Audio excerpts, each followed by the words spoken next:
কিন্তু বড়। ও খুব সুন্দর। এবার আম্মা আসি রান্নাবান্নার ব্যাপারে গেলে আম্মা আমি এক নাম্বার। আমি বাড়িতে যখনই ভালো মন্দ কিছু রান্নাবান্না করছি আপনাদের বাড়িতে কিন্তু তরকারি আসছে, তখন খাইছে কিন্তু বুঝেন নাই, এখন তো বুঝছেন কেন আপনার বাড়িতে রান্নাবান্না আসে। তাহলে আমার বুঝে গেছেন আমার হাতের রান্নাবান্না কেমন। আমি আপনাকে কথা দিতে চাই আম্মা, এই বাড়ি যদি আমি ছেলের বউ হয়ে আসি আপনি একদম পার উপরে পা তুলে হুকুম করবেন, আমি আপনার সব হুকুম মেনে নেব। এবার বলেন আপনার কি ছেলে হিসেবে আমাকে পছন্দ? খুব পছন্দ। অনেক কথা বলতে আর হবে না। আমি কি করবো বলেন? কাউকে না কাউকে কথাই বলবে। আপনি যদি ও কথা বলতে পারতেন তাহলে কি আমাকে এত কথা বলতে তো আবার আমি আবার সামনে তো ডাকে হবে জন্য ভাবলাম আজকে থেকে ডাকা শুরু করে দিই। আব্বা আপনাকে একটা কথা বলি, আপনার ছেলের সাথে আমার 3 বছরের, কিন্তু সে বাড়িতে সাহস করে তার বিয়ের কথা বলতে পারতেছে না, সেটা কি ভয় পায়? আমি বললাম আপনাকে বা কি ভালো, আপনাকে তো ভয় পাওয়ার গেছে তাই না আব্বা? আমি কতবার বললাম আব্বাকে একটু সুন্দর করে বললেই আবার রাজি হয়ে যাবে। এজন্য আবার আমি আপনাকে বলছি আব্বা আপনার সাথে আমার জীবন মরণ নির্ভর করছে, আপনি আমাকে বলেন আপনি ছেলে হিসেবে আমাকে মেনে নিবেন না নিবেন?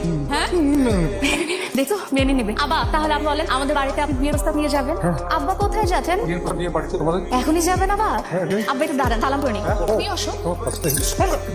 আব্বা হাত দিবেন না মাথায়, আব্বা হাত পাবেন না, আব্বা হাত আমার আমাকে সালাম করে। না না না, আমার তো হবে না, আমি এমনিতেই খুশি।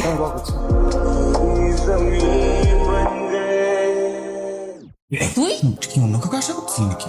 বাসর রাতে জামাই ছাড়া আর কাকে আশা করব? তুই ফেরত যে তোর ভাইকে পাঠা। শোন, বাসা বাড়িতে শুধু জামাই থাকে, বন্ধু বান্ধব। তুই কি আমার বন্ধু? আমি বউয়ের বন্ধু। আমি তো আমার বন্ধুকে ডাকছি। এবং আমি সেটাই আসছি তোকে কিছু টিপস দিতে, তোর বিষয় এক্সপিরিয়েন্স কর। কারণ তোর মনে হয় অনেক এক্সপিরিয়েন্স। আমার এক্সপিরিয়েন্স কম হইলেও তোর থেকে একটু বেশি, মানে আমি যেটা বলি। ঠিক আছে ভাইয়া, দিল কাশি হয়েছে নাকি? কফ সিরাপ দিব? না, মনে হয় ঠান্ডা লাগছে। আরে এই মুহূর্তে ওষুধ হইলে চলবে। আমি একটু বাইরে থেকে পানি খেয়ে আসি। আরে পানি খাইতে বাইরে যেতে হবে না, পানি তো ঘরেই আছে। মানে একটু গল্প করো, আমি বাইরে থেকে আসি। তুমি কি বলে বাসর করে ও থাকবে কেন? তুমি থাকবা। আরে না না, তোমরা তো বন্ধু মানুষ, একটু গল্প করো না, সমস্যা নেই, আমি আসি। এই আদর ডালছিস কেন? সমস্যা কি? টাকা পয়সা জামাই তুমি মজা লাগে, টাকা পয়সা দিয়ে আমি কি করতে পারবো? তুই যাবি আর কি যাবি না বল? বলছি হ্যাঁ বয় না বয়। তুই যা 5 সেকেন্ডের মধ্যে কিন্তু কোথাও যা। 5 মিনিট বসি, ভাইয়াই তো বললো। আম্মা এই দৌড়াইস না, ব্যথা পাবি। আমি চেঞ্জ করে আসি যাই। বাসর রাতে লোডশেডিং।